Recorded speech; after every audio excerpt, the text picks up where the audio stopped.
నమస్తే గురుగారు. నమస్కారం తల్లి. గురుగారు, విశ్వం మనల్ని గమనిస్తుంది అంటూ ఉంటారు కదా. అసలు విశ్వానికి మనకి ఉన్న కనెక్షన్ ఏంటి?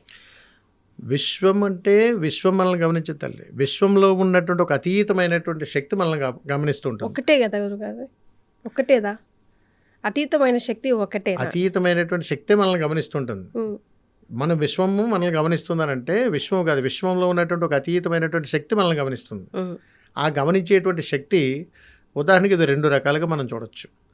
ఒకటి, భగవంతుడిని శిల రూపంలో దాల్చినప్పుడు ఒక రూపంలో చూస్తాం. కంటికి కనపడినటువంటి ఒక అతీతమైనటువంటి శక్తి మనల్ని చూస్తుందని అంటాం. వీటిని కాస్మిక్ రేస్గా చెప్తుంటారు. ఇది మనల్ని గమనిస్తుందని అంటారు. వీటి యొక్క ప్రభావం మనిషి మీద పడుతున్నప్పుడు తన యొక్క ప్రవర్తనలన్నీ మారిపోతాయి. కారణం ఏమై ఉంటుంది తెలియదు. గర్భగుడిలో కూర్చున్నటువంటి భగవత్ స్వరూపానికి అంత శక్తి వస్తుంది, మరి అతన్ని ఎవరు గమనిస్తున్నారు అని అడిగితే, ఒక వ్యక్తి తనకు తెలియనటువంటి ఒక అతీతమైనటువంటి శక్తితో ప్రయాణం చేస్తాడు. దానిని దేహంలో ప్రవహిస్తున్నటువంటి షట్చక్రాస్ అని అంటారు.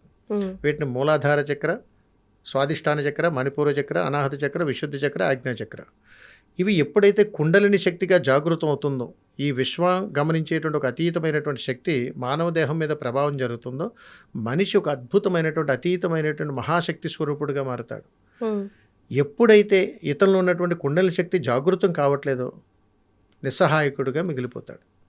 అందుకని విశ్వంలో ప్రవహించేటువంటి అనేక శక్తుల్లో ఈ కుండలిని శక్తి అనేటువంటిది ప్రాముఖ్యం. అందుకని ఈ కుండలిని శక్తి నిరంతరము కూడా ప్రవహిస్తూ నిరంతరము కూడా ప్రసరణ జరిగేటువంటి ప్రదేశం ఏదైనా ఉందిరా అని అడిగితే ఈ భూమండలం మీద ఒకటి మానవ దేహము, రెండవది గర్భగుడిలో కూర్చున్నటువంటి భగవత్ స్వరూపం. అందుకని కదలకుండా కూర్చోగలిగేటువంటి మానవ దేహం ఎక్కడైతే ఉండగలుగుతుందో, ఎక్కడైతే తనను తను నియంత్రించుకోగలిగేటువంటి శక్తి ఉంటుందో అక్కడ భగవంతుడికి ఉండేటువంటి శక్తి వీళ్ళకి వస్తుందని చెబుతారు. దాన్నే కుండలిని శక్తి అని అంటారు. అలాగే గర్భగుడిలో కూర్చున్నటువంటి శిలాస్వరూపము కూడా మనకు ఒక శక్తి ప్రసరణ జరుగుతుంటుంది అక్కడ. ఎందుకనంటే కదలిక లేనటువంటి నేను, కదలిక కలుగుతున్నటువంటి నీవు, నా నుంచి వస్తున్నటువంటి నేరుగా వచ్చేటువంటి శక్తిని జ్యోతి స్వరూపుడుగా నువ్వు స్వీకరించలేకపోతున్నావురా, అందుకని నీలో కుండలిని శక్తి జాగృతం కావటం లేదు అని కదలిక లేనటువంటి శక్తి ద్వారా కూడా మనం ఒక ఆత్మజ్ఞానాన్ని తెలుసుకోవచ్చు. అలాగే ఈ అనంత విశ్వంలో ఈ కుండలిని శక్తి అనేటువంటిది ప్రతి మానవుడిని కూడా పరిశీలన చేస్తూనే ఉంటుంది, చూస్తూనే ఉంటుంది, దాని తగ్గ అనుగ్రహాన్ని ఇస్తూనే ఉంటుంది. అందుకని ఎక్కడైతే కుండలిని శక్తి జాగృతం కావాలని అనుకుంటామో అక్కడ నిబద్ధతో కూడుకున్నటువంటి శ్వాస ఉచ్ఛ్వాసల నడుమున మాత్రమే ప్రయాణం గావిస్తుందని చెబుతుంది ధర్మం. ఇక్కడ ఈ అనంత విశ్వంలో మీరు అడిగినట్టుగా కనెక్షన్ మనకి విశ్వానికి గాలి నుంచి, మనం పీలుస్తున్నటువంటి గాలి నుంచి, చూస్తున్నటువంటి దృశ్యాల నుంచి, ఈ శరీరంలో కలిగేటువంటి అనేక రకాలైనటువంటి మార్పులకు గల కారణం కుండలిని శక్తి. ఈ కుండలిని శక్తిని మనం జయించడం కోసం ఒకప్పుడు మన పూర్వీకులు ఈ అనంత విశ్వంలో కనిపెట్టినటువంటి శక్తిని ధ్యాన శక్తిగా చెబుతుంటారు. అలాంటి ధ్యాన శక్తికి మనం తెలుసుకునేటువంటి పూర్వకాల నామధేయమే తపశ్శక్తి. ఆ తపశ్శక్తి చేసినప్పుడు ఈ విశ్వంలో ఉన్నటువంటి శక్తిని మనం గ్రహించగలుగుతాం. దానితో మనం ఏదైనా సాధించవచ్చు, ఎంత దూరమైనా ప్రయాణం చేయొచ్చు, ఏదైనా మనం వశం చేసుకోవచ్చు అనేటువంటి ప్రయాణం దీంట్లో ఉన్నాయి. అందుకని ఇప్పటికీ కూడా విశ్వంలో ఉన్నటువంటి అనేక రకాలైనటువంటి శక్తినే మనం ఉపయోగించుకునే ఇన్ని రకాలైనటువంటి అభివృద్ధి కానీ ఇతరితరాలు కానీ ఎన్నో లోకానికి ఉపయోగపడేటువంటివన్నీ మనం చూస్తూనే ఉన్నాం. వీటిలో ఉదాహరణకి ఇప్పుడు గాల్లో ఎగిరేవి కానీ, భూమి మీద పరీక్షలు చేసేవి కానీ, ఆకాశంలోకి వెళ్ళేటువంటివి కానీ, అలా చంద్రమండలం మీద రకరకాల చేయటం కానీ, ఇవన్నీ ఎక్కడి నుంచి వచ్చాయి? ఈ అనంత విశ్వంలో ఉన్నటువంటి ఒక అద్భుతమైనటువంటి శక్తి మానవ దేహం మీద పడేటువంటి ప్రయాణం ఎంత అద్భుతంగా ఉంటుందని ఖచ్చితంగా చెప్పవచ్చు. దీన్ని ఆధ్యాత్మికంగా కానీ ముడిపెడితే అది వేరే రకంగా ఉంటుంది. ఎందుకనంటే భగవంతుడి శక్తిని మానవ శక్తి కేంద్రీకృతం చేసుకోవటానికి ఉపయోగపడేటువంటి శక్తి కుండలిని శక్తి. ఈ అనంత విశ్వంలో కూడా గాలి ద్వారా మనసును లగ్నం చేసి శ్వాస ఉచ్ఛ్వాసాల నుంచి అడుగుతున్నటువంటి శక్తి కూడా కుండలిని శక్తి. అందుకని ఒక అతీతమైనటువంటి కాస్మిక్ పవరు ప్రతి మానవ దేహంలోనే కాదు, సమస్త కోటి అంటే 84 లక్షల జీవరాశుల్లో ఇది ప్రయాణం చేస్తూనే ఉంటుంది. అంతటి అతీతమైనటువంటి శక్తి ఇన్ని జీవరాశుల ద్వారా ఉత్పన్నమవుతున్నప్పుడు ఒక అతీతమైనటువంటి శక్తి విశ్వాన్ని వ్యాపించి ఉంటుందని చెబుతుంది. ఏమోనండి గురుగారు, అసలు నేను కనెక్ట్ కాలేకపోతున్నానండి యూనివర్స్కి అనే వాళ్ళకి మీరు చెప్పే మాట చాలా అద్భుతం. ఎందుకనంటే అన్ని రకాల సమస్యల్లోనూ నేనున్నానని అంటారు. అంటే మనకు కనెక్ట్ అవ్వాల్సింది దేనికి? మనసుకి కనెక్ట్ అవ్వలేనట్టు మనం సమస్యలు కనెక్ట్ అవుతుంటాం. మరి సమస్యలకు ఎవరైతే కనెక్ట్ అవుతున్నారో వారు మనసుతో పని లేదు. కాబట్టి దేహంతో పని చెప్పేటువంటి వారు ఈ అనంత విశ్వానికి ఎప్పటికీ connect అవ్వలేరు.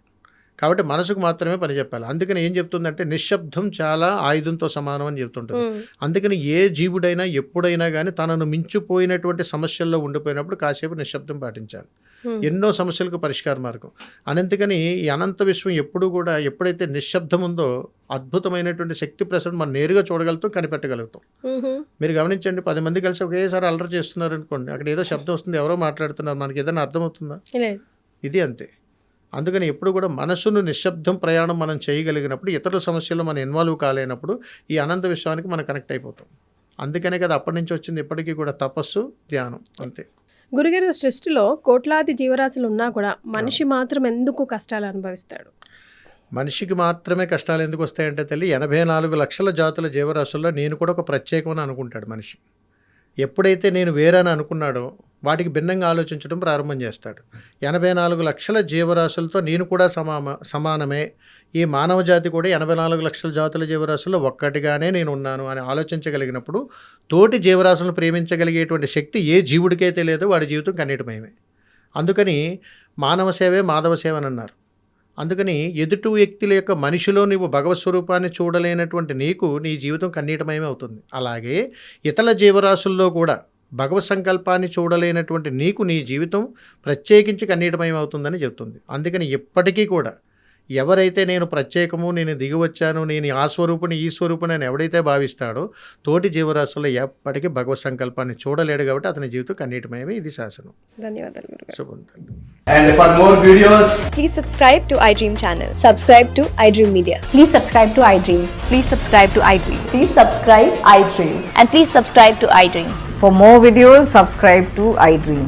please like, share and subscribe to the channel. Congratulations, iDream. Subscribe to iDream. Subscribe to iDream. So subscribe to iDream Media. iDream ki iDream team andarki huge congratulations. Please subscribe iDream Media. Please subscribe to iDream. Subscribe iDream. Please subscribe to iDream.